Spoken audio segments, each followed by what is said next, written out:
Welcome to Boris FX Live. Sponsored by Dell, NVIDIA, and Intel. Hello everyone, I'm Ben Brownlee for Boris FX, and I welcome you warmly and gently into Boris FX Live featuring Silhouette 2024. It's a special Ask Us Anything edition where we focus on your questions about roto, paint, VFX, and all types of fun machine learning things. Joining me is Marco Paolini, Silhouette Product Manager, Paul Miller, Lead Silhouette Developer, and Hugo Ayala, the Boris FX Machine Learning Team Lead, and they're all going to be here to answer your questions about Silhouette, past, present, and future. And of course, I'm going to be shepherding the discussion and later on diving into Silhouette 2024 to show off some of the new tools. Now, I've actually got to admit this has been one of my favorite Silhouette releases for a while because there's just so many new goodies and actual clever workflow improvements to show you. So it's going to be a whole lot of fun to show those live. But really, the reason we do these live streams isn't the glitz and glamour of a YouTuber lifestyle, it's to hear feedback from you. So, how do you get involved? Well, we are live and we are inviting you to ask questions in the chat. If you're watching us on YouTube, you will see the chat window to the right of your viewer or just underneath your viewer. And of course, if you're on borisfxlive.com, you will see the chat window right there as well.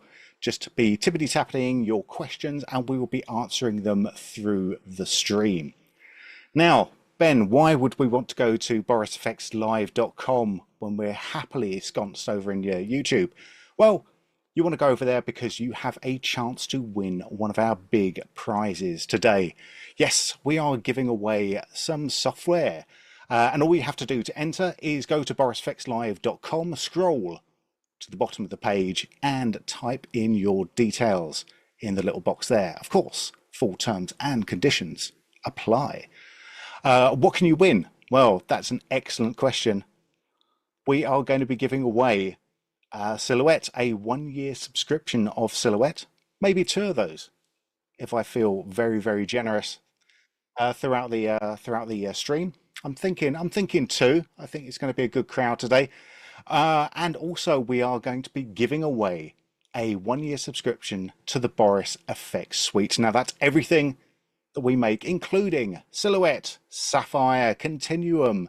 Oh my God, it's got so many now. I've completely blanked.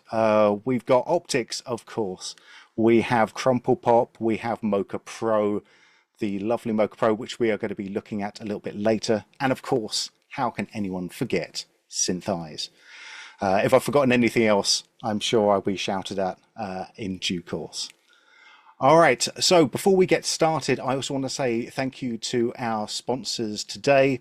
A big thank you, of course, to NVIDIA, Intel, and Dell for helping us to put on this stream. We are always very, very grateful for their support. And of course, a special shout out to Dell Technologies. Conquer the complexity of AI with Dell Precision. Power your passion and purpose with NVIDIA RTX GPUs. Available now. In fact, I am working on my my little Dell Precision laptop as we speak. I do love it. Okay, of course, if you are enjoying the stream or you think you might enjoy the stream, at any point in this, there's also going to be like a little button. It looks a little bit like this. It's a thumbs up button. You can click that for me. Every like you get, an angel gets its wings. We'll be counting the number of angels at the end. And if we're not up to a certain amount of angels, of course, they all go into the crusher. But that's for later in the stream. All right. Well, let's have a little look. Of course, I haven't mentioned anything about the socials yet, because of course we've got a graphic for this, and if I don't see a graphic on the screen, then I don't read things. But of course, everyone knows where the social media is nowadays. Of course, you've got your YouTubes, you've got your Instagrams, you've got your Facebooks, and of course, you've got your Twitter X's. And if you are hip and happening, you want to join us on Discord. We have a lovely little Discord server, which you can find at www.borisfxdiscord.com. Why do I say www? Well, if you don't put that in, it doesn't work. So www.borisfxdiscord.com. All right, enough of the frivolities at the start. Let's bring in our guests, shall we? I'd like to bring all the guests in all at once, if that's possible, because we've got a lot of people to say hello to today. I'm going to start off with Marco Paolini. Marco, hello. You Hello. are, as you know, you are the product manager of Silhouette. At least I hope you know that. I think I am. There we go. There we go. That's great. Joining Marco and myself is Paul Miller, who is the lead developer of Silhouette. Hello, Paul. Hey, Ben. Thank you for joining us today. I'm going to guarantee that that is in fact your background, your real background there, It is and right for now, yeah. not any sort of simulation at all. So thanks for joining us, Paul. And of course, we have Hugo as well. Hugo, hello. You are the Boris FX team lead for machine learning. Hi everyone, and thank you everyone for joining online. Yeah, so we've got a ton of new machine learning features to talk about today. So it's going to be great to have. Well, we've got the dream team here in terms of Silhouette. So that's great to be here. All right, while I'm waiting for answer or questions to be asked in the chat, I've got a couple of just little sort of introductory things. Marco, I mean, maybe you and Paul can start off with this one. I mean, the first question is, how did Silhouette come into being? You know, what was the origins of Silhouette? Well, back in 2004, 2003, probably we started to think about it. And at the time, there wasn't really any currently supported rotoscoping products, and it just seemed like there was kind of a vacuum. Paul worked in another company. I was at the time I was a visual effects artist at a company called Digital Filmworks, and we said, we've Paul had the experience with elastic reality for morphing, had a lot of shape experience working with splines, and we said, you know what, let's build our own. And it took about a couple years to kind of get it ready, and we started off with just roto only. Later added paint to it, and then it kind of has blossomed into the node-based product that it is today. Yeah, I was actually looking at some of my old training that I did for Silhouette way back when, and just seeing that you didn't have any nodes at all. I mean, they were called nodes, but it was basically small modules that you had to work with in a kind of linear fashion. If you wanted your keyer to be in a different place than it was, you couldn't do it at that point. And Paul, from the very beginning, you designed Silhouette to be node based, even though you didn't see the nodes, right? I mean, Yeah, internally it was always node-based. We only had a few nodes originally, so we just exposed them as a simple list. But I think it was around version 6, we added about 100 nodes, and then we opened up the whole tree at that point. Yeah, for version 6 was where it felt like the software just sort of exploded in a good way.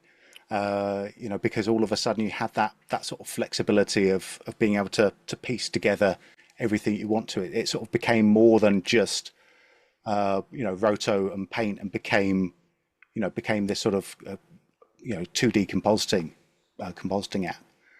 I mean, I was gonna say, Ben, I remember from our first SIGGRAPH, I think it was in 2004, may have been 2005, where we had just barely finished Silhouette, and Weta came up to our booth and said, if you had this and if you had that, we're doing this film King Kong, and we could use it, but we need these things. And so that's where it really started for us, getting all the various feature requests in. And I believe that would be the first film that it was used on. I mean, and since then it's been used, almost constantly on a load of major motion pictures. In fact, nowadays it's probably more difficult to find one that it's not been used on in some ways. Yep. I mean, Paul, this one's for you then. I mean, prior to this latest release, which we're going to focus on in a little bit, what are some of the biggest changes that have happened in the software then? I mean, we talked about the nodes being exposed. Was that probably one of the biggest ones? Yeah, that was probably the biggest one. Just all the extra user interface that we need to add to expose that layer of functionality. And then, well, actually before that, we added the 3D support in version 3, and that was pretty big. Yeah. A couple customers came to us working on 3D films, and they were doing roto, and they just didn't want to have to do it twice. So we came up with a workflow where you could paint and roto in stereo without having to do both sides, to do it all twice. So that was another big change. And then the next biggest change was actually in this release, where we enabled a full GPU pipeline, which necessitated some engine changes, but now it's significantly faster using most of those 100+ nodes that we've got in there that are run on the GPU. Yeah, we're gonna talk a lot about that later on in the stream as well, because I think that's really, really important. I mean, Mark, you've sort of said this yourself. It's like when Weta came up to you and asked about adding some features so that they could use it in King Kong. Is that where a lot of the development happens then? Is that sort of being taken from user requests or for facility requests? No, definitely is. And, we try and have regular meetups with certain key customers. We look at forum requests, the Boris FX forums, from individual users. And, we try and come up with what we think is going to be useful, based on our experience. But we give quite a bit of weight to all the user requests. Those of you who are using the software, and generally when one of the larger facilities asks for something, it's going to be good for most users. So yeah, we rely heavily on user requests. I mean, we try to lay out a good foundation for the software and what's included in it, and just sometimes even a particular feature request from one customer just spawns into a bunch of other feature requests. It's like, oh, okay, that was a great idea, but if we did, X, Y, and Z, it's going to be even better. So it's good for inspiration on top of it. Absolutely. And Paul, I mean, we'll come back to that, because I've got a whole sort of thread that I want to pull apart a little bit there, but I do want to start to get into showing some of the software in a second. But I mean, before we do that, I think, and this is a little bit of a loaded question, and I ask this with my tongue firmly placed in my cheek. In the age of AI robots who have taken over the VFX industry, why is roto paint and compositing, why are they still necessary? Are we letting the robots do everything now? Marco. I think the answer to the question kind of depends on what your application is. Some of the automated machine learning algorithms are great for things that are not as critical. Temporary composites. You can get away with a lot more errors in a matte, for instance, when doing color correction or grading. I think it's always going to be tough when you have a lot of hair detail or edges with partial opacity, lots of motion blur. When we first started, we started to receive shots from customers saying, well, what do I do with this? And there's an actress or an actor running through the forest. The camera's moving, the leaves of the trees are moving, everything's moving, the colors are flickering. Those difficult shots are not going to be handled properly by any automated process. On top of that, we'll get support requests, or if something is off by a 16th of a pixel. Those are the kind of issues that arise where very exacting. So I think it really depends on what resolution you're working on, what's the end use of the show that you're working on. Some people try and only do what they can get away with, but at the end of the day, if the end result looks good, it is good.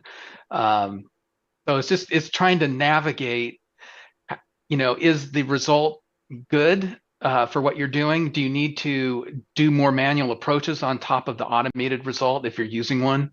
So I think it's tricky. I think, especially with visual effects in films, the standard is so high that I see that it's going to be a while before, if ever, that will be there where you can just say, just do it automatically. I just don't see that at this particular point in time. Yeah. If I could add to that too. Yes. Thinking about the way machine learning works, a lot of the processes is you're training it on stuff that's already, happened. You're training it on things that have already exist. And there's always things popping up all the time that have never happened before, that an artist needs to decide what the correct outcome is, the best way to solve it. So that's why we have these really detailed tools and with a lot of depth, so that all of the potential possibilities can be accomplished by just hard work if all else fails.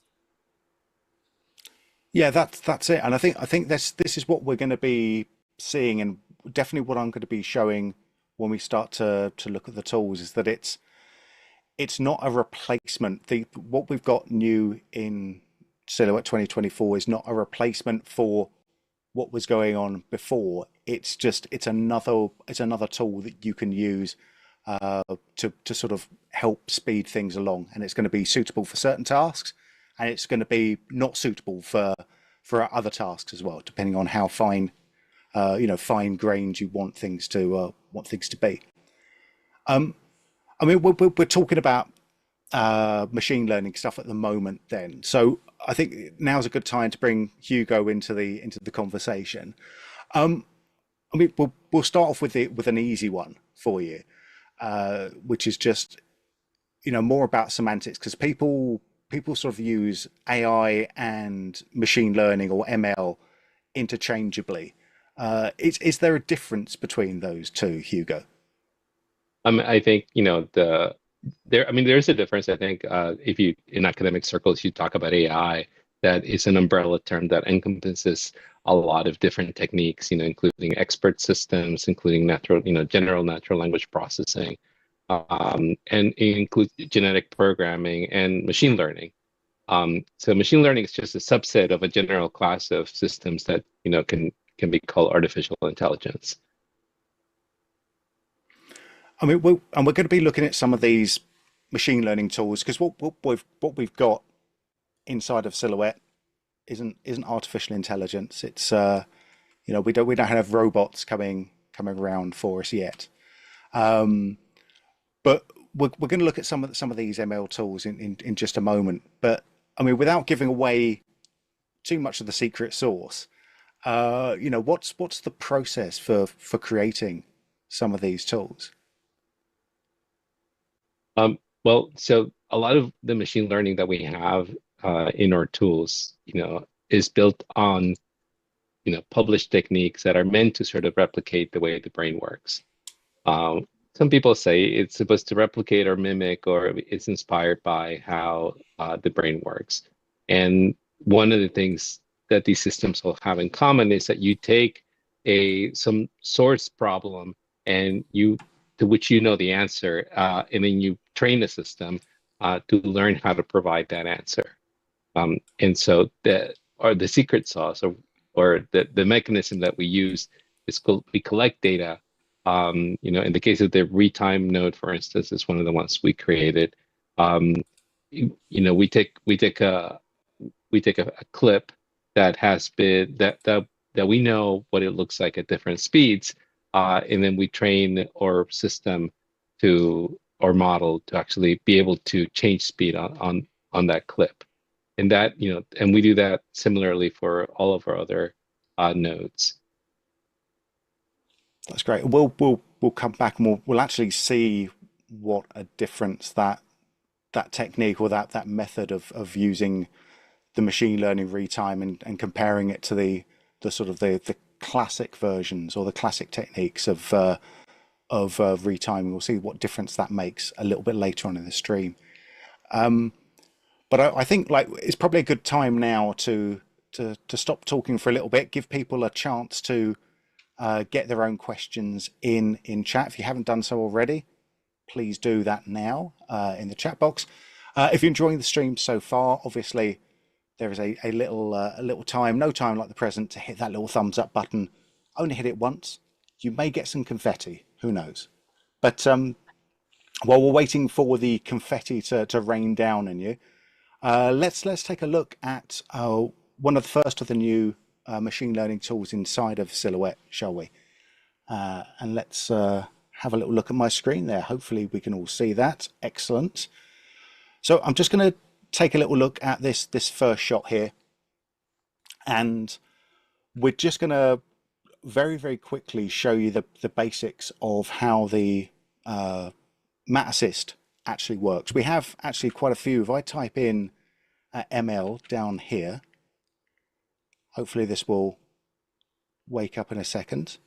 Obviously this is me letting the computer go to sleep while we've been chatting. So if we wait just a moment, there we go. So if I type in ML, if I type in ML here, we can see we've got 5 ML powered tools. We've also got Prism Lens in there as a little quirk. That's not ML, it just has ML in the start. So previously we've had Denoise ML. We'll come back to that one again in a second, and Upres ML for upscaling. But here's a big one. We've got Matte Assist ML, and this is going to be here to help create up mattes. And all we need to do is to feed it an input, and it will then start to build out mattes from that. It'll start to propagate the mask out from that. And we can basically take in any alpha input we want to. So I could come in and roto my shot if I really wanted to, or we've got another new node in here, which is called Easy Mask. And this has come directly from optics. So with Easy Mask, we take a little look over on the side. I've got 3 different types of brushes.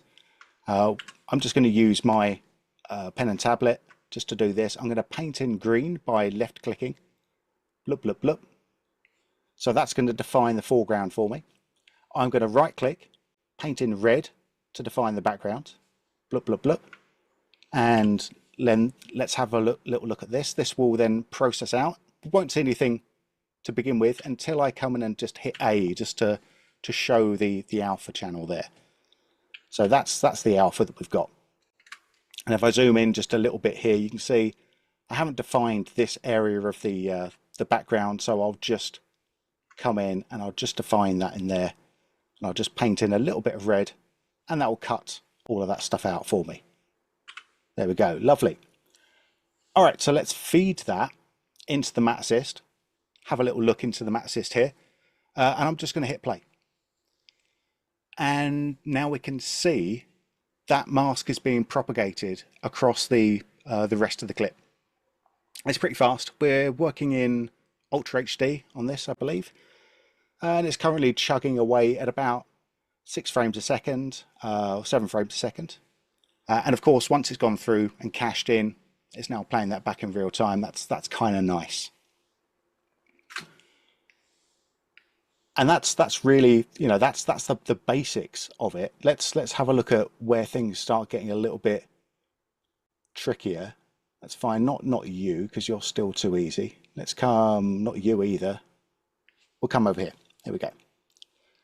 So I'm just going to come onto this shot here and show you why you might want to do things a slightly different way. Let's kind of just play this one back. Lovely. So I'm going to use Easy Mask again. I'm going to come to my first frame here, and we'll type in Easy Mask, bring this in. We don't have to use Easy Mask. I'll show you a different technique of doing this in a moment. And let's come in and we'll just do exactly what I did previously, just paint in the foreground of what I want to keep in, which is her, and paint in the background of what I want to take away, which is that bit there, and come in and maybe paint in a little bit of the background there, a little bit of the background there. Let's have a little look. That's all right. It's good enough for jazz. I'm going to feed this into a Matte Assist ML, and we'll play this one back. And that's kind of all right. It's not the best though. I mean, we're still getting like a little bit of stuff happening within there. And of course, it's maybe not picking up all of the contrast at the edges there either, but it's pretty good. We don't have to use just one frame though. We can use multiple frames, and I can use multiple frames of Easy Mask, and I can do it automatically. So if I connect this yellow data output from Easy Mask and connect it into my yellow Matte Assist here, if I come back into Matte Assist, down in the node parameters in the bottom right hand corner, we can choose what the matte source is going to be. It's input alpha. I can choose what my reference frames are going to be. So we can either set it to a specific frame. At the moment it's set to frame 0. It defaults to the first frame, which is why our first example worked from the first frame. Or we can set manual markers, or we can take our keyframes from this data pool. So what this means is that wherever I now make another Easy Mask here, so let's make another Easy Mask just over here, just do that, bring that in, blah, blah, blah, boom, boom, boom, do something with the pigtails. I don't know if I need to do something with the pigtails, I'll just do it there. And then right click to draw that there. Probably don't even need to be quite as diligent. Let's just bring a little bit of the background out there. There we go. So we defined that. That looks pretty good on the Easy Mask. Nice.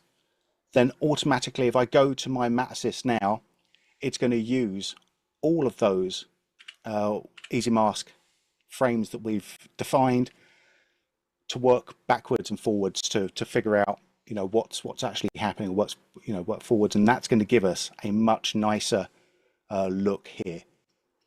Just to show you that, if you're not seeing that all the time, you want to just see that over on grey, you come up to the top right hand corner, just on the viewers here, you can actually preview this over black or white or grey, and you can start to see how that's coming in. Now we're still getting some sort of bleed through here. Maybe the edges aren't quite as good as you sort of might want them to be if you're really getting down to the that 16th of a pixel that Marco was talking about earlier. But we can use this as a sort of a springboard for helping to cut down some of the some of the work that you might need to do. So I mean, I've said this before, and I'll say it 1,000 times again as well. I do like to think of this Matte Assist more like a keyer than it is a roto assist. You know, there's a reason we call it Mat Assist ML and not Roto Assist ML. So we're sort of generating up an alpha channel in, you know, it's sort of like a posh Kia, really. So we can expand on this, we can add paint to it, we can combine it with other ways of creating up alpha, you know, with our roto tools or the other keying tools, and sort of bring everything together, mixing and matching kind of manual roto with that, you know, with the other tools that we have available to us. If I come in, where have I got this one here? Yeah, this is the one. Just to show you that we don't need to use Easy Mask, and we don't need to completely get rid of our roto either. Here's one frame that I've rotoed. So I've only done one frame. I've piped that into the Mat Assist. I've also piped this into a cache node. This is probably one of my favorite things we'll talk about in a moment. And then that's obviously propagating the mask, you know, all the way through for the rest of the shot. And it's a pretty good. Let's come in and we'll turn this over onto to grey again. Over grey. It's actually pretty good, pretty consistent all the way through there. So you can see that even where we've got that light stick moving through, you know, that's being cut out and moved around as it goes, and the finger's looking pretty good. The hair, you know, the hair is what the hair is at the moment, because we haven't done any kind of clever things with the hair. But also you look at where the base roto was with the hair, it was kind of there as well. So it's a nice way of very quickly creating up temp comps, you know, just figuring out if a shot's going to work or not. And sometimes it could help to sort of completely negate the need for other ways of mat creation, especially, again, as Marco said, it's where for tasks that are a little bit more forgiving in the quality of the mats, things like garbage mask for keying or for color correction, that sort of stuff. You know, that's where we can start to find some nice things here. I could talk a lot more about this, but I want to sort of move things forward a little bit. So what I'll do is we'll come back and we'll have a little bit more of a look at some of the other tools a bit later. If you want to explore what the Mat Assist ML can do, we do have a full tutorial video that sort of goes through these and things in a little bit more detail at a little bit of a slower pace as well. And I'm sure the link for that is being pasted in the chat as we speak. Okay. All right, I'm going to take a moment here just to have a look for any questions that we have inside of the chat that I can answer. Is Silhouette capable to follow a complex movement like a jogging person? Do you know, you've actually asked the right question for me, because I was going to say, actually, it's not the right question for me, it's the wrong question for me, because I thought I was going to get a moment's break for a second. Okay, here we are. We don't have just one running person, we have two running people. There we go. And I have now come in, I've got my Easy Mask, I've painted out 2 frames. That's it, everything else is the same. I'm going to pipe that in. Oh, well, I've already piped that into Mat Assist here. Let's have a little look what we get out of this. Come to the beginning, play that back. And just with those 2 frames, obviously this isn't a finished piece, but just with those 2 frames, we've done a lot of the work for us. In fact, with anything like this, where we've got kind of little garbage down in the bottom corner there, I doubt I would even bother coming in to sort of paint any more frames up. I'd just use a roto just to garbage mask that out. I do have, I think somewhere around here, I've got like a final shot with the slap comp here. And let's just play that one back. I wonder if this is good. I think I haven't painted up all of the frames that I need to on this one, but I think I've only got one frame painted on the boy and a couple on the girl. You can see we can separate out those people really quite easily. There we go. All right, so someone says I had trouble with Easy Mask Matte Assist, but it turns out I was just the footage alpha fill was set wrong. Ah, yeah, that's, if you ever get problems like that where you're not seeing what you expect to see, it actually shouldn't really happen with Easy Mask, but with some of the other tools, some of the other roto tools, what you want to do is come all the way to the top, to the footage node up the top here, and we set that fill to transparent, and that will you know, probably sort out the problem that you had previously. Again, like I said, it's probably not going to do what we want to do on this one because we've got the Easy Mask working out, but that should be that usually something that happens when we're sort of doing a roto node there.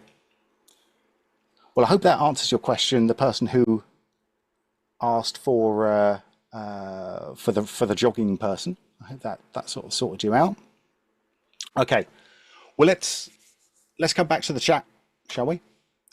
If you're enjoying this, you're watching Boris FX Live, of course, with me, Ben Brownlee, for Boris FX. We are talking Silhouette 2024. With me, I have Marco Paolini, the Silhouette product manager. I've got Paul Miller, the lead developer of Silhouette, and I've got Hugo Ayala, who is our machine learning team lead here at Boris FX as well. And we are answering your questions. So get them in. Tippity tippity tap tap. Brian, I'm feeling generous. Do we have a competition winner?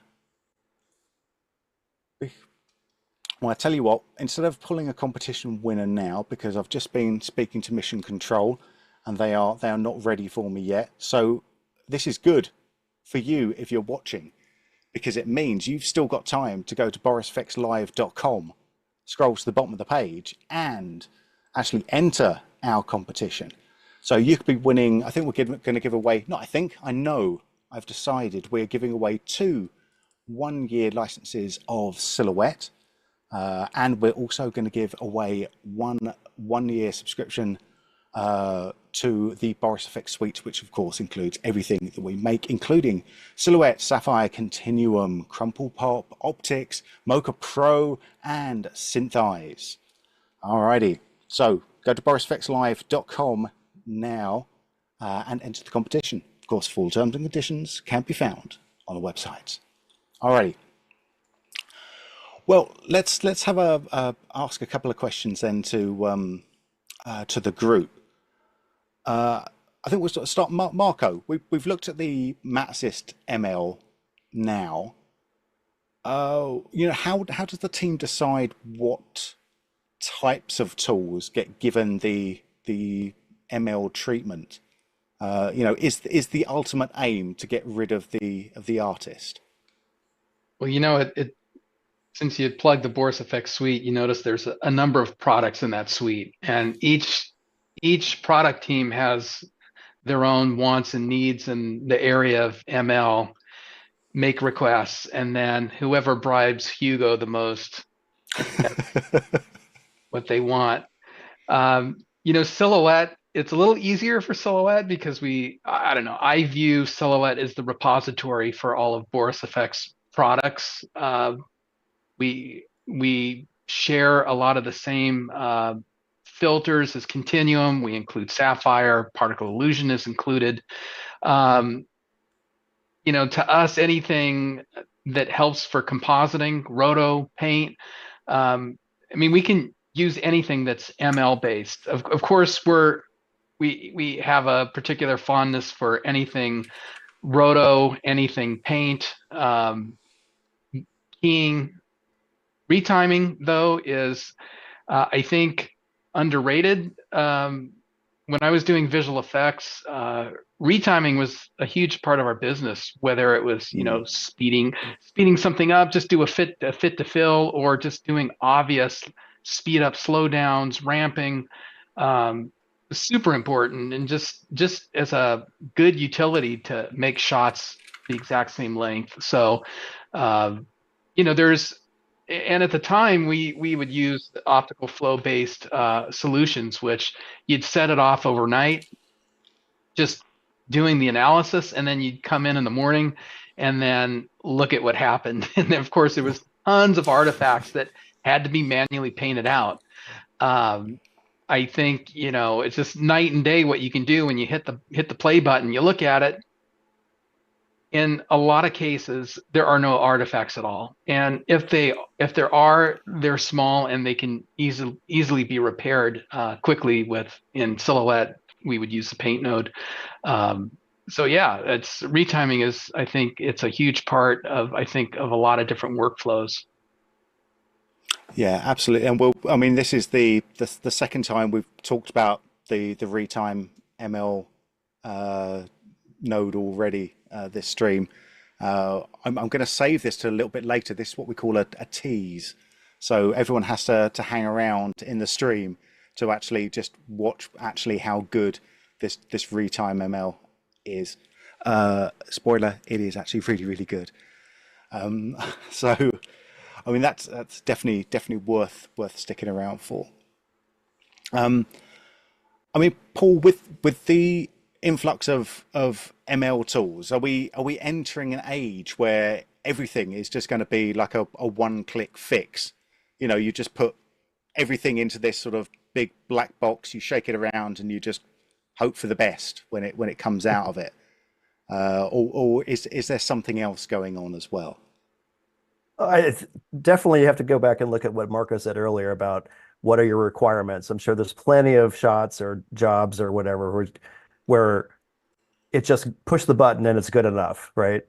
But, and I've said this before, one of the things I go by this and have for over 30 years is, as I was told once when I was younger programmer, that good enough is never good enough. Good enough is a bad word, right? So we don't even think about it being good enough. You have to have it be able to make it perfect. And if you don't have the tools to make it perfect, well, then it's just good enough, and we don't say that. So it's kind of circular logic. So no, I don't think that just the shaking up the box thing and hope you get something good is, at least in our industry, a viable, solution. But being able to use it as a building block like you've demonstrated is good, and we've got the tools to finish up that last little bit, even if it takes you, a lot longer than the ML tools did. It still hopefully takes you less than half the time that it would if you just started out from scratch. So it's really just about having a very comprehensive set of tools and just being able to use what you need. But what I really like about what we've done is how we've integrated them in the Silhouette way of doing things, where it's just easy. You just drop it in, you wire it up, you maybe tweak a couple of parameters, and then it does something useful. That's what I think we did a good job on that.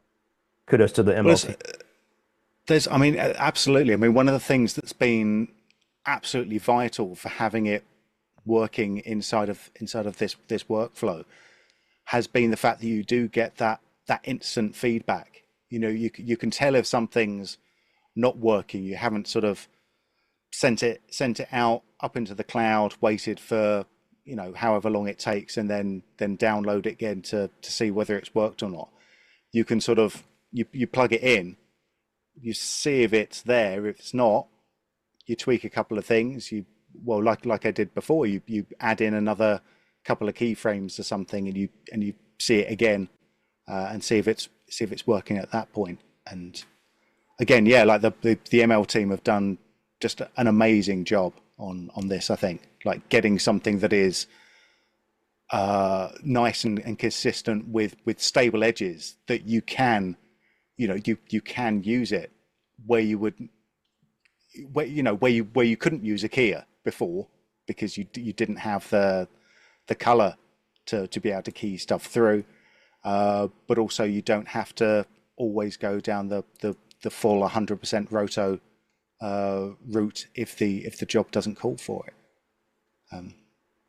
So that's a very roundabout way of saying, oh, well done, Hugo, well done, and the team, of course.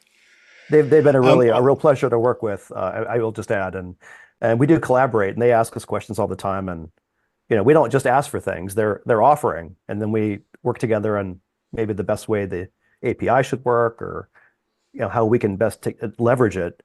And as Marco said, it's being leveraged around the company, not just in Silhouette. But because of the modular nature of Silhouette's architecture, we do often get that technology first because we can wire it up very quickly and see if it works. And then we have more time to play with the workflow to find out what actually works for an artist. And as you mentioned, being able to see something immediately is key. And a lot of the under the hood stuff we had to do is just the performance, make it do something quickly and accurately, at least give you the feedback that it's doing something. So you're not just sitting there wondering what's going on, but it's usually so fast that it's not that big a deal. It's been very interesting to work on that.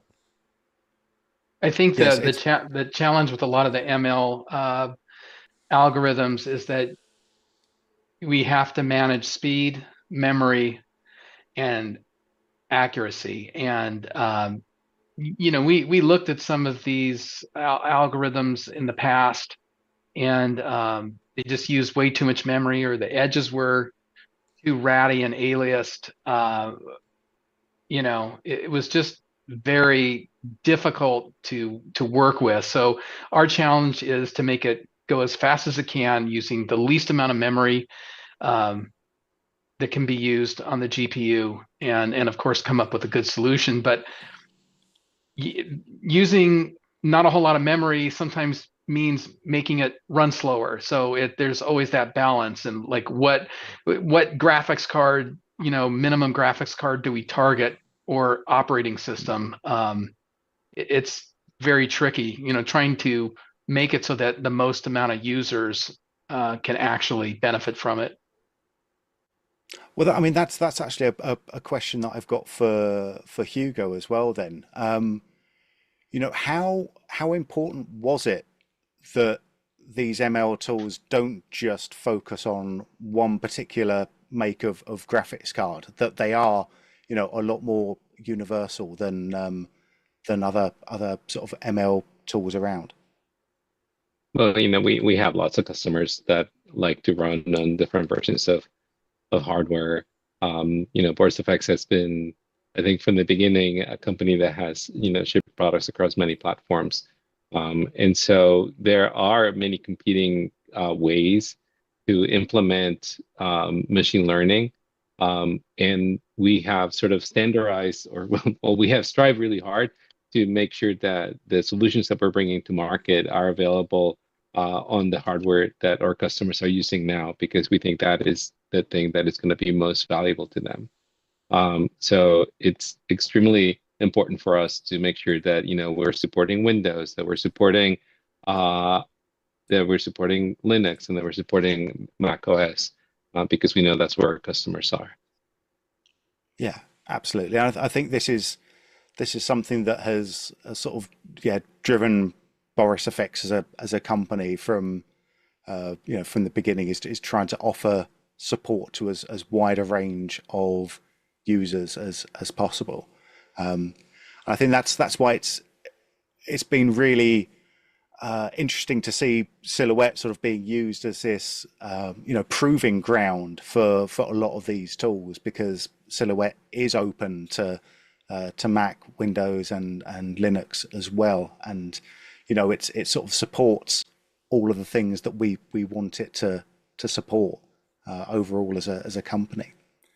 I mean, it has been a challenge, I would I would say. And I think a lot of the companies that are doing development today are putting their solutions on on the web.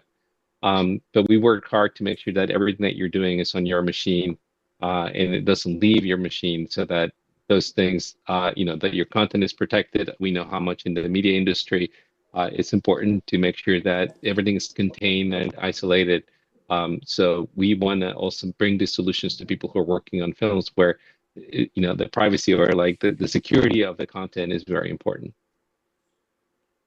Yeah, I mean that's it. I think that's one of the sort of most asked questions when we were previewing some of this technology. Is like, where's it being sent to? That was what people were always asking. It's like the whole concept of everything being processed locally rather than having to be uploaded to a cloud, or to the cloud was sort of, it felt a bit strange, but everyone was very happy that it was being processed locally instead, because of what you said, like because of that security there. I mean, does cloud processing offer significant advantages, and do those advantages outweigh the disadvantages for the VFX customer? I mean, it's trade-offs, right? Obviously, on the cloud, you could have models that are bigger, that can process data more quickly. You can have dedicated render farms that are constantly churning on data. But the trade-off is now you have to upload the files, and you could be working on some Ultra HD clip, and it takes a long time to upload that data and then to download it and to view it interactively. So I think that is the trade-off. For some other things, it may be a simple thing. If you just want to paint one frame and you want to sort of generate, that might be easier if we did it on the web. But again, we're trying to focus on the workflows that are most important to our customers, which in Silhouette, is basically to rotoscope a whole clip, and keeping it on the machine is basically where the trade-offs have led us into. Yeah. I mean, one last question then before we have a look at some of the other ML tools.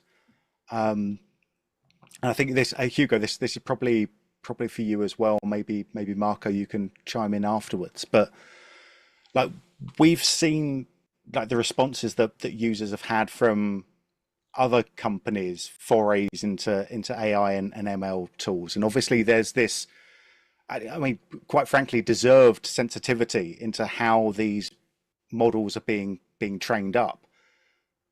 In Boris Effect, what sort of structures are in place to make sure that, like, what we're creating when we're creating these tools, that they're being created in a sort of ethical, artist focused sort of way? Yeah, I mean, one of the things that we've really strived hard to do is to make sure that all the data that we're using for training is data that we own, that we have generated ourselves, or that we have proper licenses to, right? A lot of what our customers work on is intellectual property. That either belongs to them or belongs to other people, and that's how they make their living. I myself, worked in the movie industry for several years, and the idea of taking something without permission to be used for a purpose that is going to, for commercial purposes, is something that is sort of very distasteful to us. And so we have tried hard, and we've, well, one of the things that I'm most happy about is that we have achieved the ability to just use the data that we've created for training purposes, or that we have licenses to, and then we're using models that we ourselves have created, again, inspired or informed by things that have been published. But that is sort of one of the things that we've worked hard to do. Yeah, it's been sort of interesting as well, like actually producing some of the data that's being trained on, because a lot of these models, just throwing more stuff at it doesn't actually give you a sort of better result at the end of it. I mean, Marco, maybe can you talk a little bit about how what that process looks like, the actual testing of the results of the models, and how they look? Well, as soon as we get an update to the ML SDK, which we integrate into Silhouette. Myself, the QA team starts doing tests on our shots, the kind of known shots that we use to see what kind of results we're getting. And if a particular set of shots or a shot is not looking right, then we can provide that to the ML team that can, or it can retrain or do additional training based on that shot or shots like it.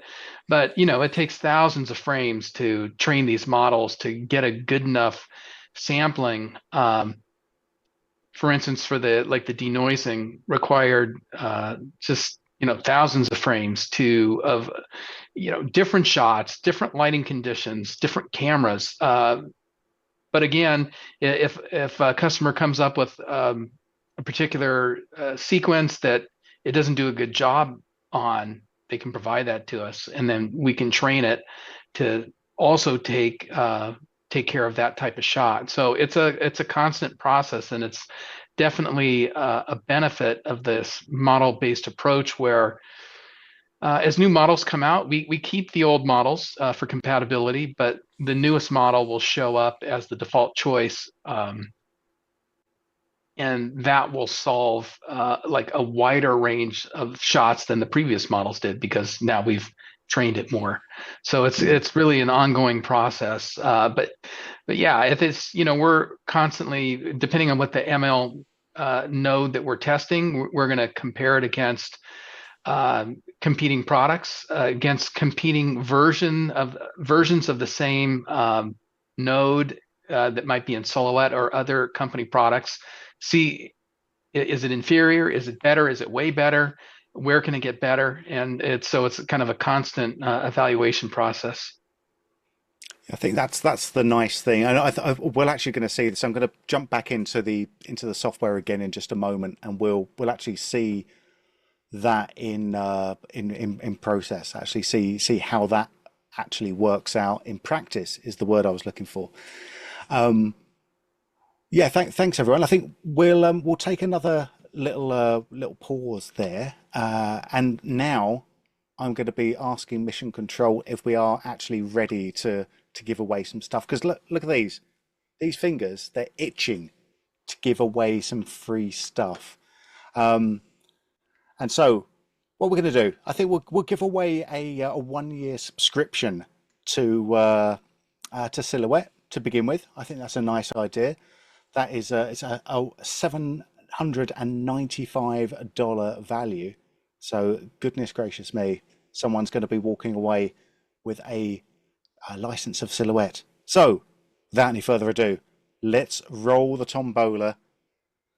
And I'm hearing something. We've got the standalone and the plugins. My goodness, we're almost too generous. So this is Silhouette standalone plus the plugins for OFX Adobe, all going away to one lucky winner who is, oh my goodness, I can't believe it, it's Nick Ben. It's Nick Ben. It is definitely not my alter ego, but congratulations, Nick Ben, for having one half of the perfect name. You're walking away with a 1-year subscription to Silhouette. Congratulations to you. We will be in contact with you in the next day to tell you how to collect your prize. If your name isn't Nick Ben, I feel very sorry for you, but do not fear. We still have time. There is still time to go to borisfxlive.com. We've got one more subscription of Silhouette to give away. We've got one more subscription of the Boris FX Suite to give away as well. And what I like to do is to guide you over to the borisfxlive.com, go to the bottom of the page and tippy tap your details in there as well. Okay, so I've just been told that we are I've got another special thing to say here, but I want to say thank you to our sponsors again, NVIDIA, Dell and Intel, for helping to make our stream possible. I also would like to say thank you very much to everyone who's watching still. At the moment, if you are enjoying what you're seeing, give us one of these. It's a little thumbs up. it costs you nothing. It helps us out a lot. Remember, every like is an angel that gets its wings. All right. Yeah, I've just been also being told it's very busy in here at the moment. That we are going to be giving away a free giveaway for the RTC VFX Academy course as well.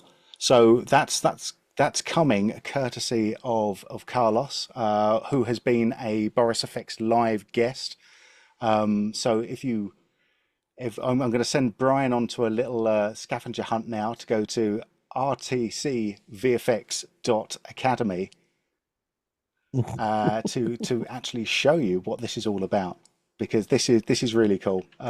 Carlos is a fantastic VFX artist, just absolutely one of a kind, a great trainer as well, and we have a single giveaway of his course as well, to give away to another lucky winner a little bit later on in the show. Of course, Brian will be pinging up the link as soon as he gets it, because he's good like this. He loves it. He loves it when I just sort of randomly throw things into his plate. I'm being told we're ready. I'm being told we're ready. I won't believe we're ready until we actually cut into this. Because at the moment it's just someone lying to me in my ear that they're ready. So what I'm going to do instead is I'm going to let Brian figure that one out, and I'm going to come back in. I'm going to show us some of the tools again. That's what I'm going to do. I'm going to come back in. Don't cut to me obviously right now, because I'm not entirely sure which of the tools I'm going to be looking at. But actually, I think I do know. I think we're going to have a look at optical flow. So we'll just let the computer wake up a little bit. Everyone's sort of just, we're just chilling out a little bit. It's a nice afternoon for many of you. It's a nice evening for me. So I'm now getting grief that my computer is spending far too much time sleeping. But that's just how we do it over here. We're very much in a work-life balance, or a life-work balance kind of thing happening at the moment. There's bedtime there, isn't it? It's definitely bedtime here for me. Yeah, I guess your machine for the computer. Yeah, your machine is working from home today. That's right. All right, here we are. We've got it. It's up. It's running. We're going to have a look at another new node, which is our Optical Flow ML here.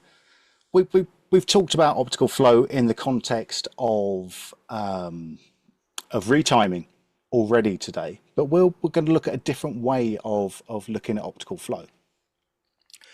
So with the Optical Flow ML tool, I haven't cached this through, as you can probably tell. It's still quite fast. Again, Ultra HD, we're getting about 7 frames a second on my system. And what we're doing here is we're just pulling or creating a very fast optical flow, which shows how the vectors of individual pixels, where they're moving to. So we can have a little look at the forward vectors. Oh, that's very dense, Benjamin. There we go. Let's turn this down a little bit here, so we can. It's a little bit less dense. I'll zoom in as well. There we go. So we can see the vectors, the vectors of these pixels. They're moving through. Very nice. We can also get the reverse vectors as well. Why is this important? Oh, we will see. We will see. And we can also see them as a little colorized vector there as well. This is nice. We can actually turn this into an ST map as well if we want to, using our flow to ST node. So that will take those vectors and just create up an ST map for us. So we can use that for a lot of fun things later. Even render that out. There's my little ST map there. So Ben, why do we want to, or would we want to possibly use optical flow in here? Well, let's take a little look at this. Let's have a look at our clip. Got 127 frames. This is where I start to think, does every clip that I work on have to be Ultra HD or bigger? And the answer to that is absolutely yes. Of course it does. Okay. So what we can do with optical flow is, if we look at the node over here, I wish I could zoom in a little bit more, but we can't. We've got one output out of optical flow, and that's a yellow output, which means it's a data output. And the data that we're actually getting out of these, we look in the bottom left hand of the screen. If you use your eagle eyes, or I use my eagle eyes, we're getting flow data out. We're getting UV forward and UV reverse data out of here. And I'm piping this into our roto node. Let's come to here. Let's actually, I'll get rid of all of these things, and I'm just going to come in and very quickly and very rough and readily. Should I do the whole mouth? I could do the whole mouth, but I'll just do a single lip here. I'll just create a little rough shape for the lip. There we go. We'll pretend that's beautiful. There we go. It's beautiful for me. Now, if we come into our trackers now, we've now got a new member of the tracker family. We've got the regular point trackers, the regular planar tracker, and the Mocha planar tracker as well. But we've also got this little bad boy here, which is our flow tracker. And the flow tracker works in a different way to the other trackers. All the other trackers will be tracking data onto a layer, which means we can have sort of multiple shapes within the layer. The layer does the gross movement. We then come in and we tweak up the shape afterwards. The flow tracker works differently. The flow tracker is on a shape by shape basis, because what it's doing is it's looking at the pixels that we have selected within that shape.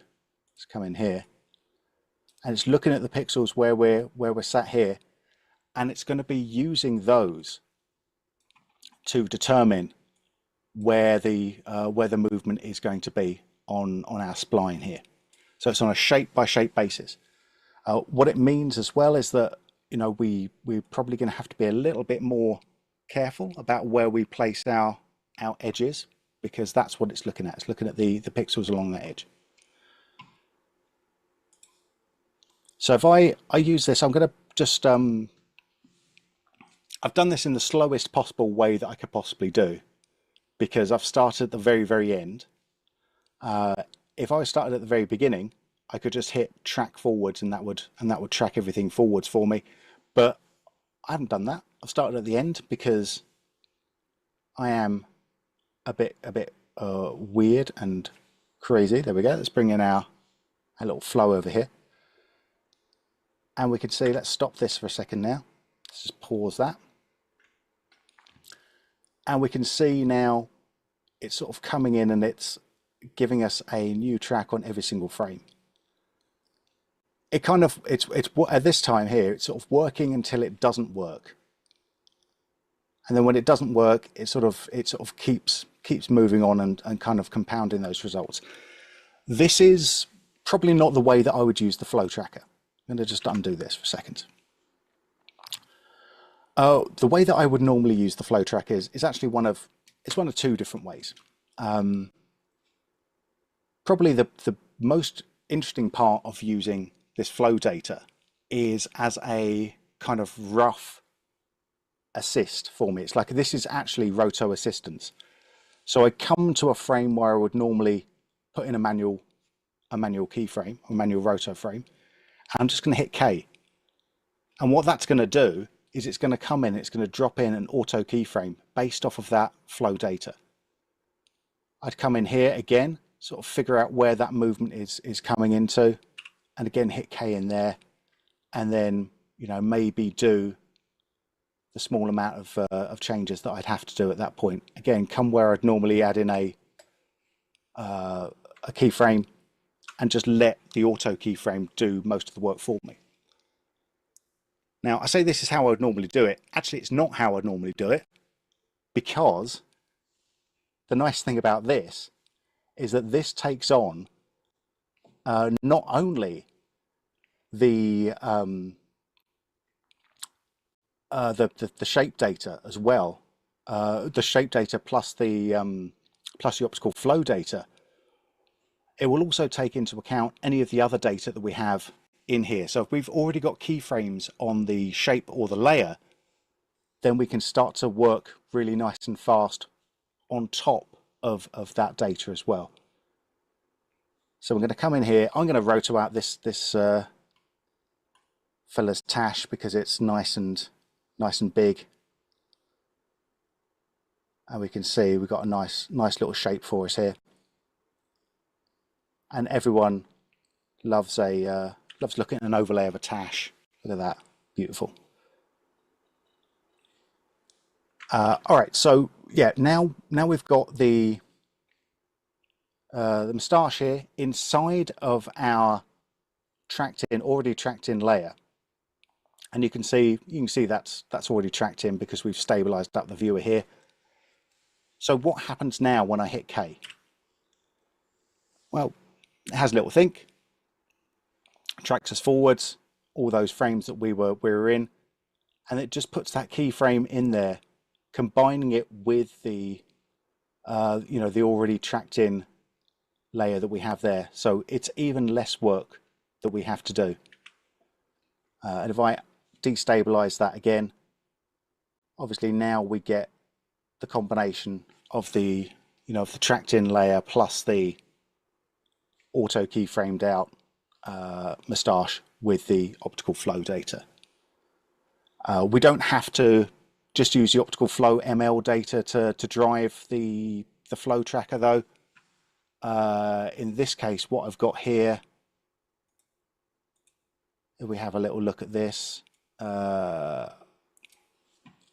actually stabilized out what we got with our thing here.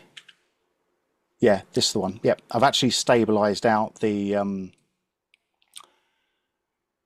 screen right pillar using a Mocha Pro PowerMesh. That's the nice thing about having Mocha Pro built directly into the into Silhouette, or available just as a node there. And then I've got my Mocha Pro warping in my mesh from that there.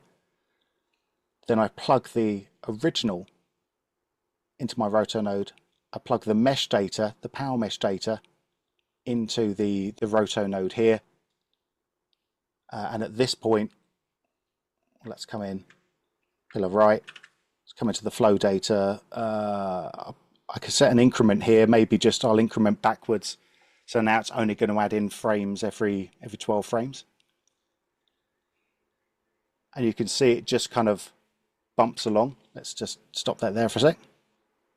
So this looks as if it's done something quite nice. Obviously, over on this side here, where we didn't know what was going on over this area, it's kind of just a bit of a mess. So we can come in at this point here and actually just bring in, let's come into our reshape tool here, and just sort of bring in all of these. I might just use my brush reshape because this is the one that I love the most. There we go, blip, blip, blip. Just reshape this into here. And then once we've got that in, I can come in and I can just flow that back in. There we go. You see, it sort of seems to think it's popping away, but actually at some point I'm not going to worry. I'll worry about that in a moment. I'll say that moment. That moment's come, Ben. That moment has definitely come. Don't worry about that now.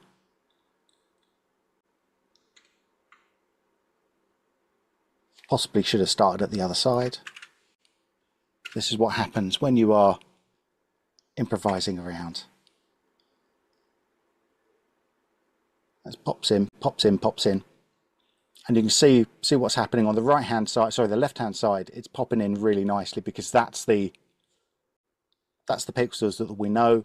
And on the right hand side, you know, we still need to manually do a little bit of work, but you know, popping, it's sort of basing itself off of the pixels or the edge that we've defined there. So if I have that defined a bit nicer, if I'd done a tiny bit more work before showing this here, then this would have gone a whole load smoother. But there we go. And we can just kind of keep tracking that along, and it works.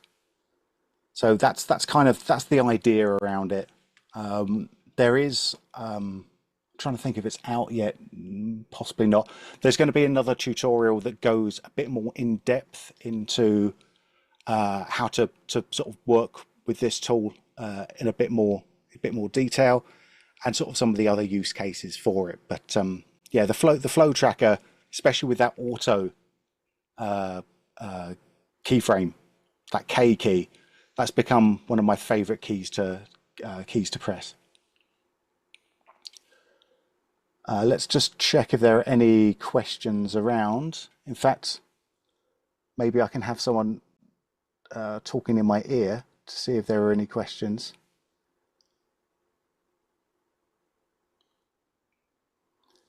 Jim asks if I could have used the ripple tool. Yeah, I could have done that. I could have used the multi-frame tool at any point, or actually the new and improved multi-frame tool. That would have been a really good idea, a really good way of showing that off. Yeah, so well done, Jim. So yeah, I mean this is basically what we could have done here is come in and said, let's I know I want to finish at 169 there, and I've got what's that, 157 there, so we can see where this is falling off now. And basically I could have come in with that multi-frame, brought that in, and that will affect all of the keyframes backwards, but then with the keyframes forwards, it's going to fade that out. So fade what's happening there. So that would have been a really nice way of showing off that tool.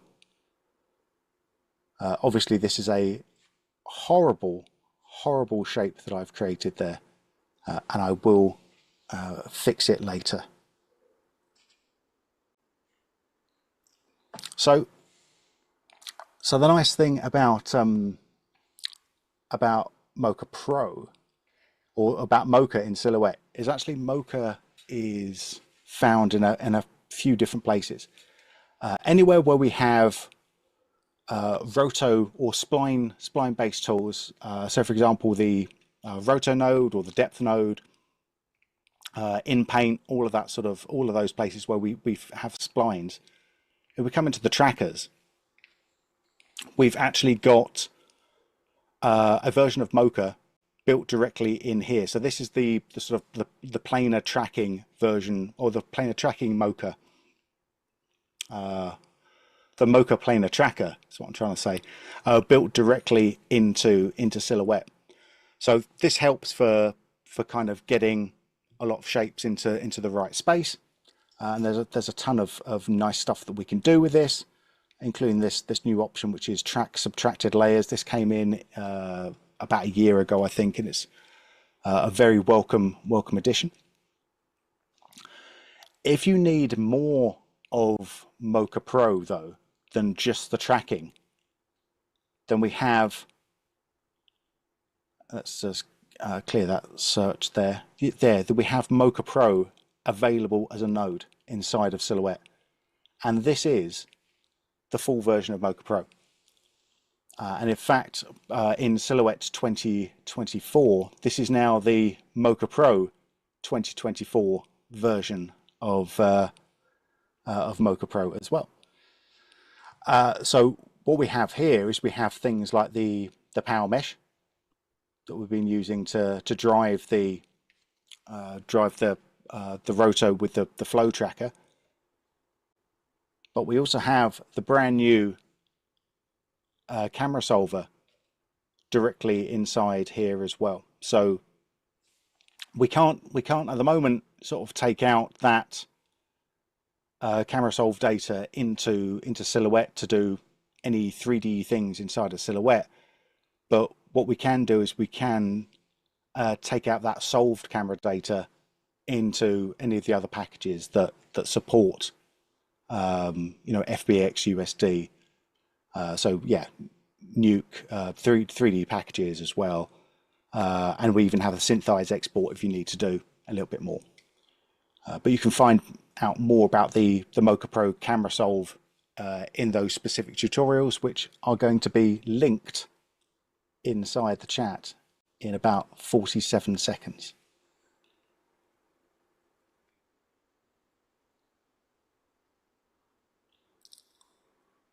Okay.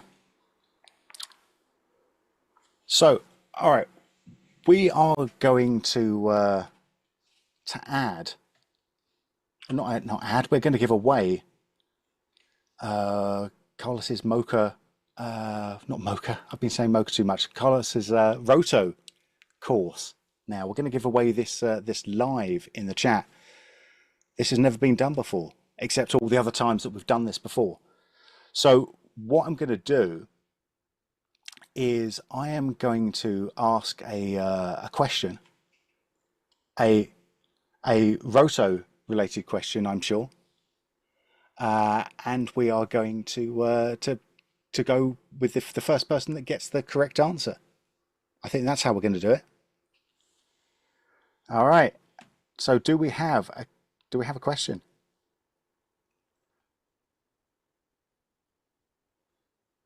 So now the question is, in what year did Silhouette win the Academy Award for excellence? Jesse, put it in the chat. Please put this in the chat, because I'm realizing that I do not have the ability to read at all. So I don't know how. I actually don't know how that I'm going to be giving away any of these things if I can't read people's names. Actually, it's going to be spelled out phonetically into my earpiece.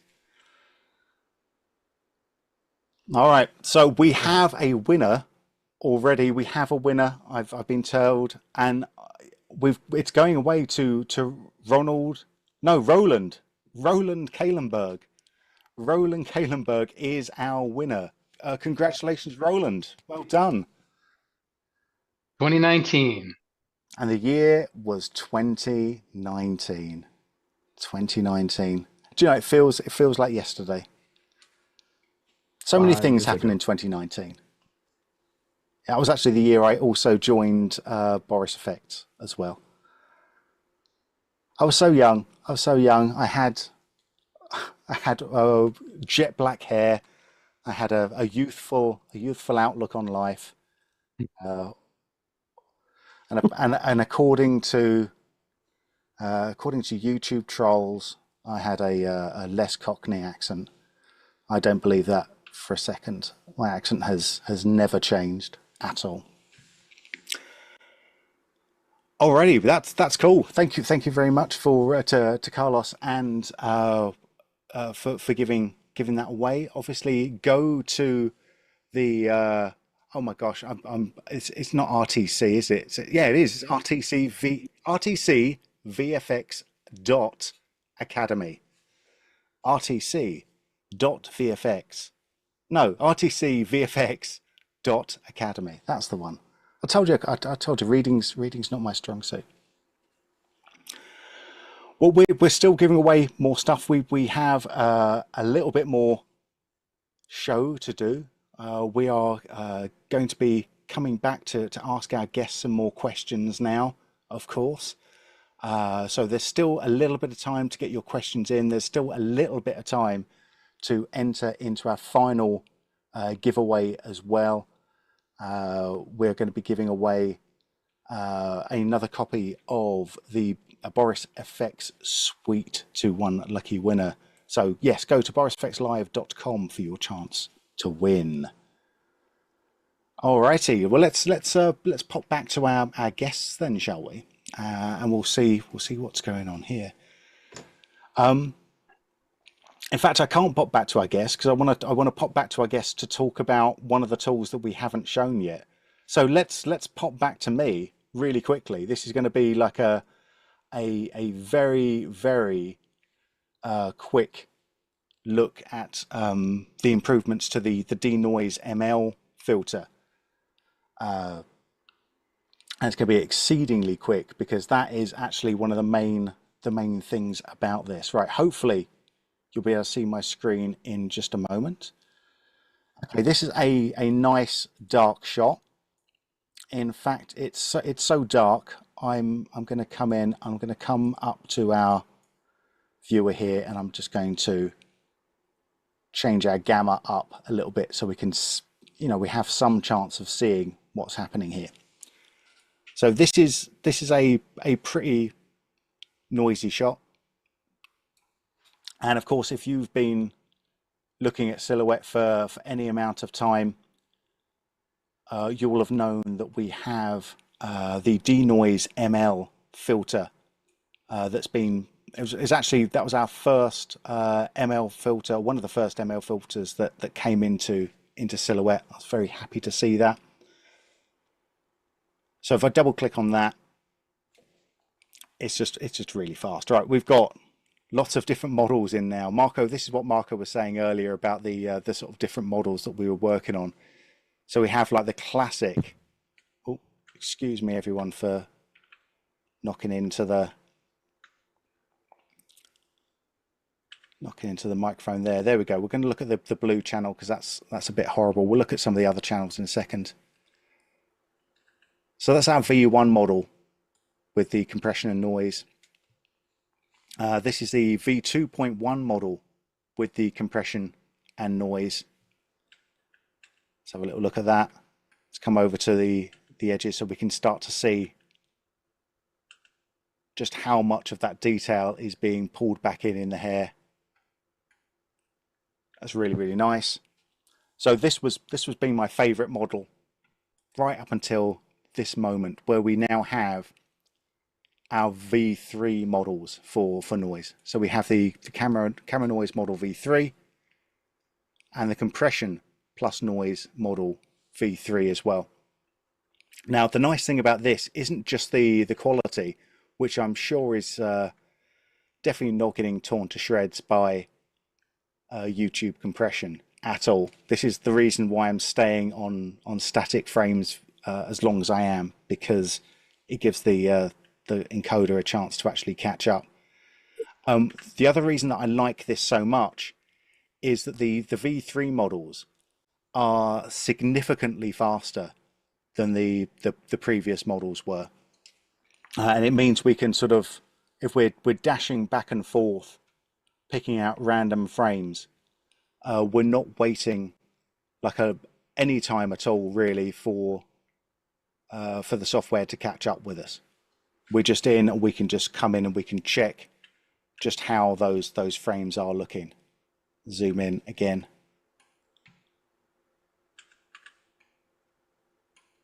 And this is what Marco was saying about the ability to just be able to revise the model and sort of retrain the model with either with different footage or making it more efficient. So this is a really nice way of kind of just working with these ML filters and not kind of just implementing something and then putting it on the shelf. It's active development. it's coming in and sort of constantly trying to make things better. So with that in mind, then let's come back to our guests for the last little bit. There we go. I mean, I suppose we've talked about some of these things already, but well, let's sort of take a little left turn then. This is going out to everyone one at a time, and I think I want to start with Marco first, head to Paul, and then go to Hugo on this. And this is the difficult bit. So without talking about things that are currently in development, this is the important bit. If you could solve one VFX problem with a magic tool, what would it be? Marco. Good question. Good question. Well, I'm gonna answer in the silhouette universe, in that the results we get from the ML nodes, we want to be editable. So we've done a number of things currently to try and provide input going into the ML node and then coming out of the ML nodes. But as far as silhouette's concerned, we'd love to see splines instead of a mat. And, there's a lot of challenges there. We don't want, so many points on the shape that it's too hard to edit. We don't want too many keyframes that would also make it hard to edit. Those points on the shapes need to be consistent from keyframe to keyframe, because a lot of our customers work only with shapes and not rendered mats. I think when push comes to shove, having a mat is great and you can get along with it, but the compositor gets the mats and he wants to finesse them in any way to make his comp or her comp better, then having all those keyframes and all those points makes it really hard to do it, or having just a mat. So editability and being able to fine tune what we do for roto. For paint, there's a number of things that could be done, for whether in painting, out painting, having good temporal results. So I'm just, kind of thinking within our narrow scope. Yeah, I'm sure you're also you've just probably trodden all over someone else's answer at that point as well with the paint thing. I'm going to go to Paul then and just go, if it doesn't have to be roto, what magic tool would you want? Oh, it's paint. Oh, okay, good, thanks. I mean, well, I don't know what the right analogy is, but Marco did steal my thunder a bit. If it's going to be one thing in Silhouette, it's going to be being able to generate mats from some kind of automated process. I'm sorry, not mats, shapes. Artists want to edit shapes. And Marco mentioned, generating shapes from mats or images, it poses problems. As you said, number of points, number of keyframes, temporal coherency. I will point out that over the last 5 years or so, we've spent a lot of time and added a lot of features to help assist artists when there are lots of points, like the brush reshape tool, or lots of keyframes, like the Uber multi-frame mode that we put into the last release. So we have been working towards, because there are some companies that are doing things that do generate a lot of points and a lot of keys, and we want to have the tools available for them to make some sense of it without having to edit too many points manually. So that work's been done. And then with the data port, we have the ability to pass a lot more data around, not just images, not just layers. In this release, we added the ability to pass UV flow maps, right? Forward, reverse, around. A new data type is keyframe data. So we can query a node. A node can ask a node where its interesting points in time are.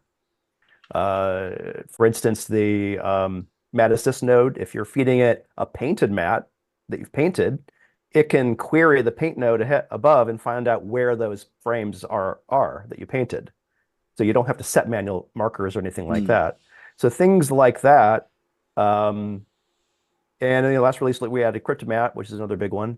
So being able to leverage the data port and the types of data we could pass around, plus the other things I talked about, I see good things happening in the future along those lines. Yeah, absolutely. I think you hit the nail on the head with the expansion of that data port utility. Just from the time where it was originally introduced to now, there's a lot there's just a lot more stuff that you can do with it sitting in the artist chair. And I think it's really nice to be able to repurpose data all the way down the tree. So you're not kind of constantly recreating things that you've already done. I mean, that's one of the things that, like, people ask me all the time. It's like, why do you like working in Silhouette? And the reason that I come back to time and time again is that it just helps me work fast, because there's so many things in there that are actually just, they're artist focused. They're all about making sure that when I've done the job once, that I can reuse all that utility time and time again, or I can share it around, or I can copy it between projects, copy it between sessions. And I think I'd love to see sort of where that data port direction goes in the future as well, with more data. Give me more, always more. Finally, I mean, Hugo, what is your magic tool? Please don't clip that. Yeah, no, and I think in the time that I worked as a visual effects artist, I think that the thing that, and from looking at other people's shots, I always wanted a tool that would magically allow me to adjust trajectories to be like, realistic and parabolic, which is not something that I see a lot of shots where, like, someone will get kicked and they go, very, very horizontal, as if gravity didn't exist. And it looks cool. It's still all in frame and in camera, but I think, like, a nice parabolic trajectory would serve that shot well. So anyway, the ability to click on something and say, this needs to be over here, and then make it realistic across the whole shot. I think that would be the magic tool I'd want to have. Oh, I'd love that. Yeah. Okay. Well, we know what you're doing on your weekends now. So the wheels are turning. That's it. All right. Let me just. I'm going to scan. This is. I've got to try and do the reading 18 different things, time and time again, and see if I can find some other good questions, because they've just been a ton of good questions here. Oh yeah, Michael asks, how about using optical flow data into auto paint? Yes. Oh. You can currently. One feature, once you've tracked with the flow tracker, you can right click on the shape that was tracked and create a tracked layer from that shape. And then you would then use the data port to use that layer as the transform source. Again, this is another workflow that we show in the optical flow tutorial that isn't out yet, but maybe when people are seeing this in the future, this will be the first 1 million view video that we've seen. Everyone's looking at our optical flow video, just going, yeah, we're going to see that. So yes, that's good. It's there's so many things. Like I was saying before the stream started. There's just so many things in this release, like so many workflow features in this release. There's too many to cover. Even if we had like a 5-hour stream, it would just be too much to cover. All right, I've got one more before we take another little dive into. Well, actually, before we give away some stuff and then take a dive into the software again. And this sort of goes back actually to that data port sort of thing again. And this is over to you, Paul. Like looking back at Silhouette V1, like how has that architecture grown to allow facilities to sort of add Silhouette everywhere into their overall pipeline, and then sort of pulling back from that, even from a bigger perspective, what's been the impact of open standards on the industry, like OFX, OCIO, OpenEXR, and now USD coming in as well? It's a big question. Yeah, it is. Well, it's come a long way. We started out in V1. I wanted all of the key binding to be user adjustable. I wanted it to be flexible. I wanted artists to be able to change it at will to act and respond how they wanted to their key inputs and modifier keys. So from the very beginning, there was an embedded Python interface, and all of the key bindings are generated with Python. So those artists who want to take a dip into playing around with Python can control it.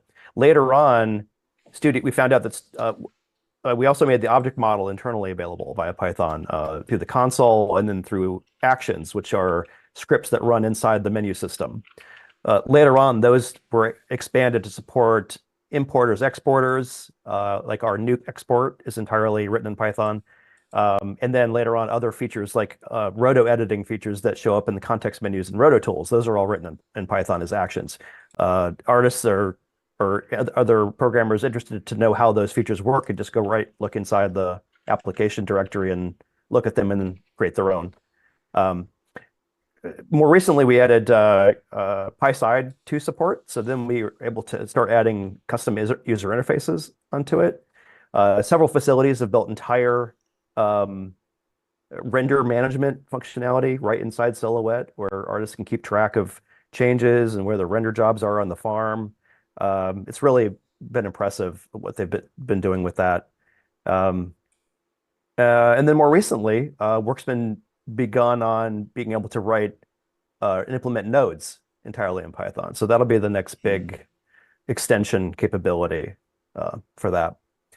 Talking about standards, or the kinds of like industry standard tools that we're using for integration, the whole adage about how great standards are, right? Everybody's got their own standard, and back in the day that was true. And then luckily, OpenColor.io came out, which helped us immediately adopt a proven tool set for doing the in-viewer, color conversions and things like that. OFX came out, which allowed us then to open up our API to third-party plugins. We're looking at using USD for some future things. I believe the Mocha team are already making use of that with some of their new tools. I think there was one more. Oh, of course, OpenEXR, that was the first one, right? Like there was no way when we started, or it was right around that when we started with that, when that came out, there was no standard for importing and exporting high dynamic range imagery. And then it also had the ability to let us start ingesting stereo and outputting stereo frames. And then more recently, we're taking advantage of EXR to generate cryptomat data as well, which is very useful when going to other compositing systems. So fortunately, it seemed like we were in the right place at the right time to adopt all of those tools as they came out. And we're quick to jump on them because we're a pretty small team. We don't have time to really invent our own standards along those lines. So it's been we've been lucky to just go right along with that. Well, it's also been good for the customers and probably the industry as a whole to have standards and standard formats, even if those standards aren't always 100% standard. There's always a little bit of work that has to go into making any sort of open standard actually work with all the places that say they're open standard. But yeah, I think that's been a really big thing. Like in terms of, like, from an artist perspective as well, if you're a little bit scared of Python scripting, I can recommend no better resource than KMFX scripts. That's Katie Morris's and Magno Borgo's scripting depository for some really useful Silhouette scripts. We're going to put the link in the chat as well. So that's, I highly recommend, if you just search for Katie Morris scripts or Katie Morris Silhouette. Again, another fantastic, roto and paint artist. She's done a load of our Silhouette training series as well, and she's got these scripts that are just available and ready and waiting for you to download and tweak up.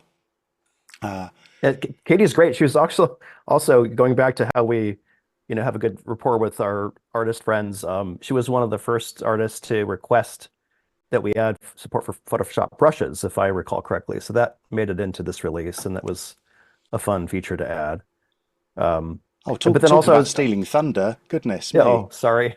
I was going to say, one more thing. If anybody wants help or has an idea for some functionality they'd like to implement, they can always just hop onto our forums, and usually somebody, probably me, will help them out with that. Yep, actually, this is a probably good idea to shout out both the Boris FX forums at forum.borisfx.com and the Boris FX Discord channel as well at www.borisfxdiscord.com. So yeah, both of those places. Or of course, if you want to go to the Boris FX website, you can find the forums directly through there as well. And there's a Silhouette forum. We are very active in those forums. The community is very active as well, and it's a joy to sort of help people out. I really like that. I've just seen the time. We've got to move. I'm gonna do two things. I'm gonna give away some stuff. I'm gonna show one, maybe two last features really quickly, and I'm gonna give away some more stuff, and then we're gonna go. This time has just got away from me too quickly. All right. So the first thing we're going to do is we're going to re-gift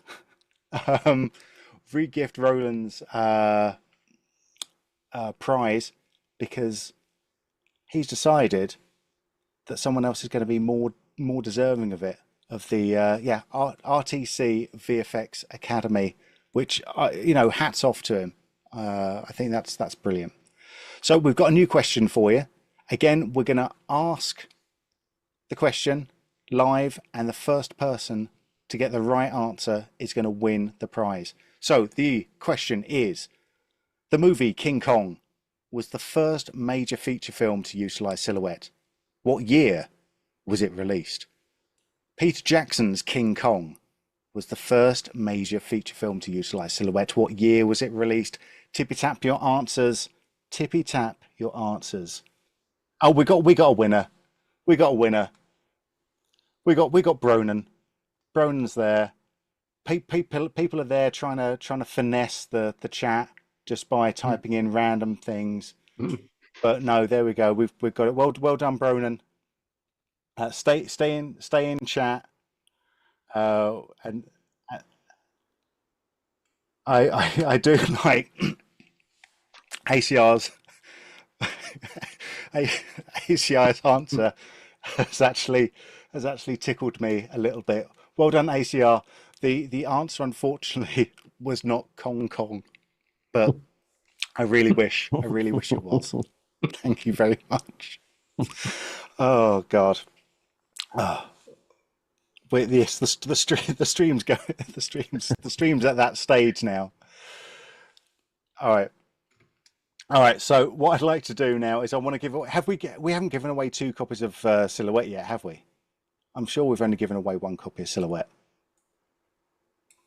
So what I'd like to do is I'd like to give away a 2nd copy of Silhouette, please. So this is a 1-year license of Silhouette, includes the standalone and the plugins, of course. And this is going to one lucky winner who has joined us at borisfxlive.com. So please, let's get that tombola rolling.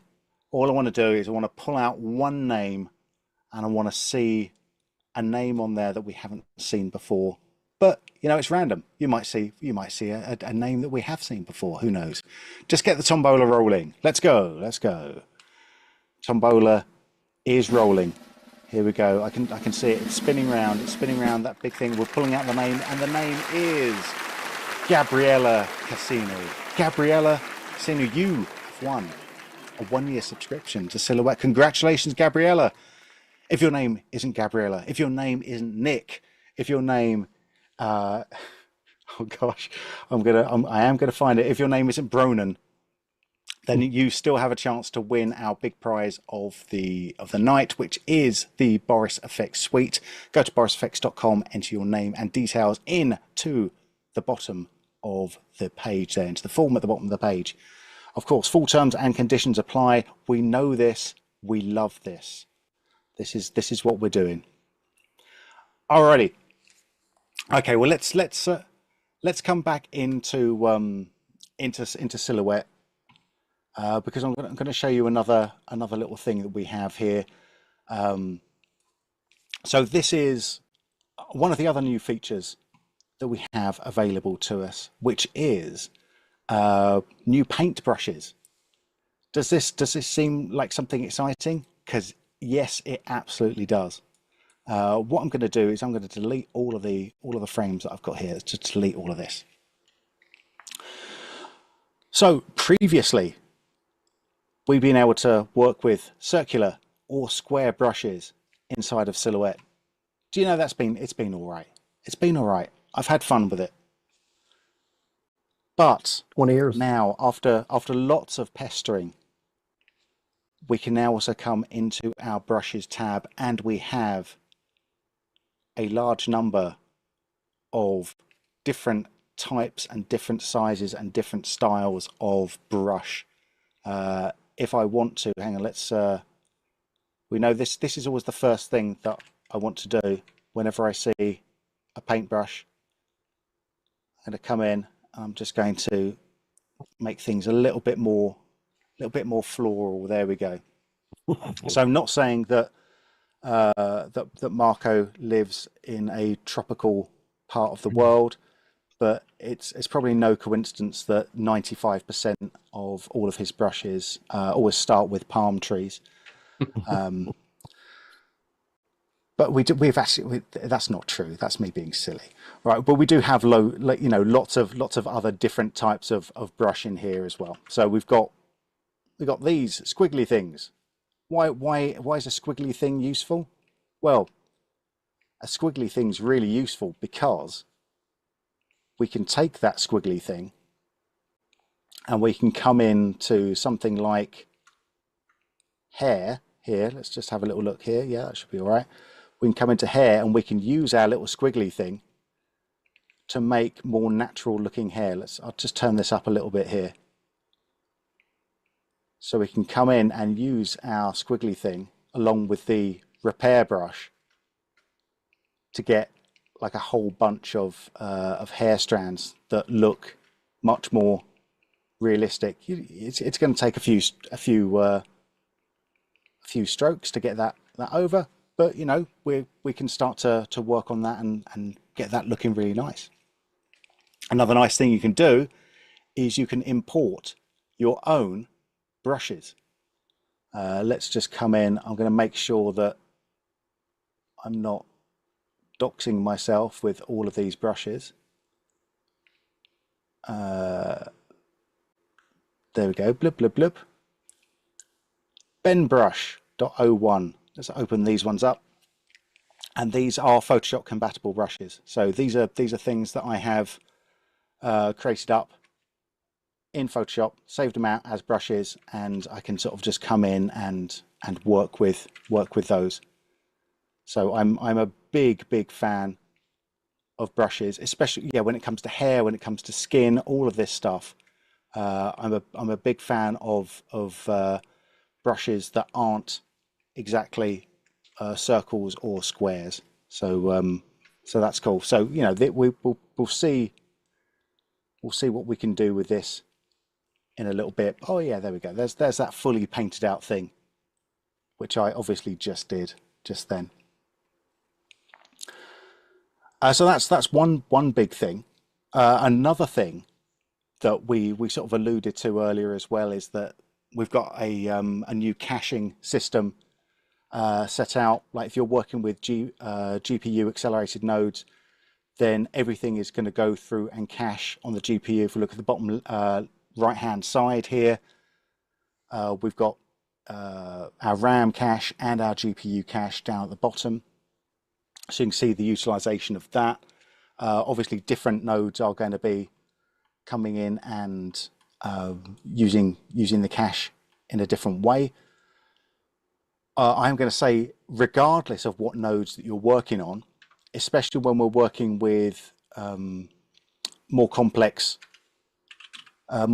trees, the caching overall is going to be better. It's going to be more efficient. We can fit more frames into the RAM simply because of the way things are cached in. And we also have a brand new node which is called a cache node. And guess what this does? Yeah, this actually actively caches my all of the upstream nodes onto disk. So it means that I don't have to save things out onto disk, bring it through manually. Everything is now going to be on that cache node. And so once that's cached through, I can then work fast downstream of the cache, because obviously all of the important stuff is going to be all of the important stuff upstream is already going to be handled by it. And if I do change anything upstream, then I don't have to worry about rendering stuff out again, bringing it back in again, and all of this sort of media management that sort of entails. So yeah, lovely little cache just going in there.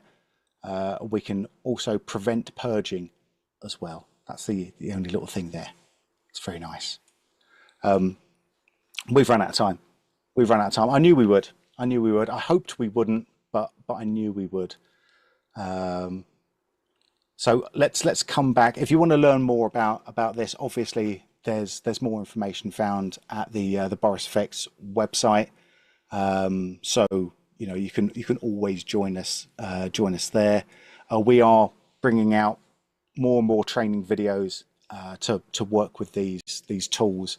I was going to say every single day. It's not quite every single day, but we're bringing them out constantly and consistently as well. So that's something to look for. Okay, so I don't know. Let's give away some more stuff. Our last little thing of the stream. I think we've got one more prize to give away. We've already given away two 2-year subscriptions for Silhouette to 2 lucky winners, and of course we've given away a membership of the RTC VFX.Academy course. But here's what we got Boris FX Suite. This is everything that we make. When we first started this, it was really easy. I only had to remember a couple of names.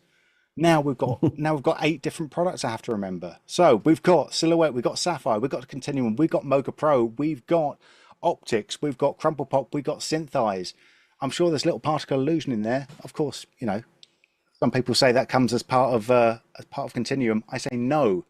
I mean, it does, obviously, but it's another name that I've just remembered. And that's all going to go to one more lucky winner. And I think we're going to do it. There we go. The lucky winner is Sean Rose. Sean Rose, congratulations to you. You are our final winner of the day. Congratulations to you and to all of our winners. Don't worry, we will contact you within the next 24 hours to tell you how to claim your prize. We know where you are. We don't know where you live, but soon we will.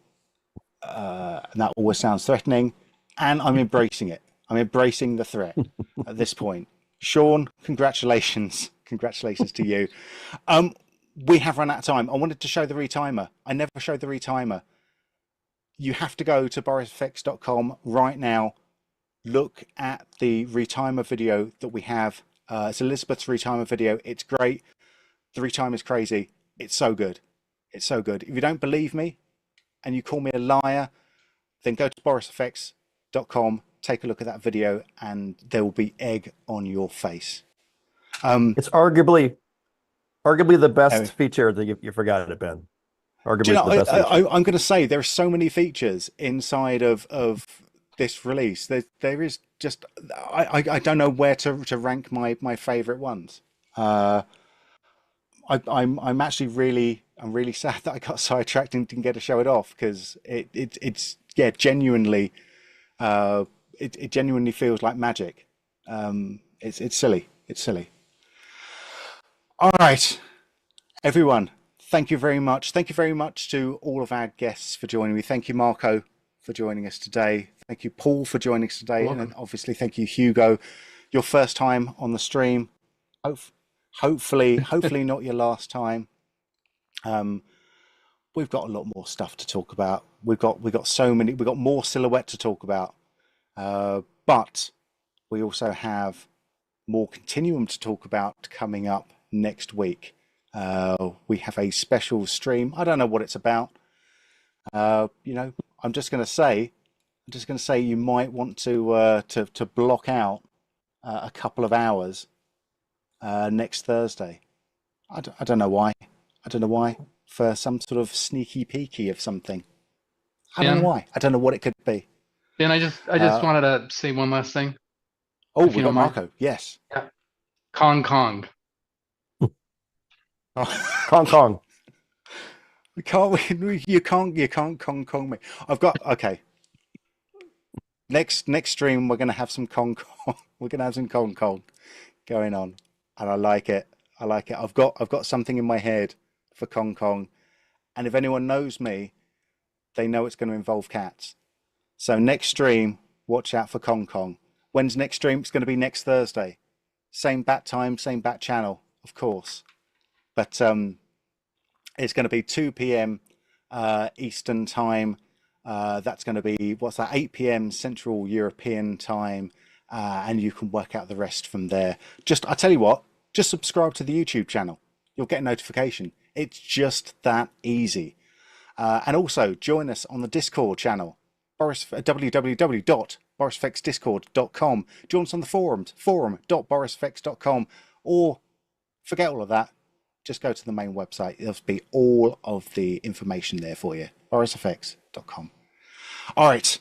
Thank you, everyone, for joining us again for Boris FX Live. My name is Ben Brownlee. Thank you very much to all our guests one more time. Thank you very much to Brian in Mission Control. And I will see you again very soon. Bye for now.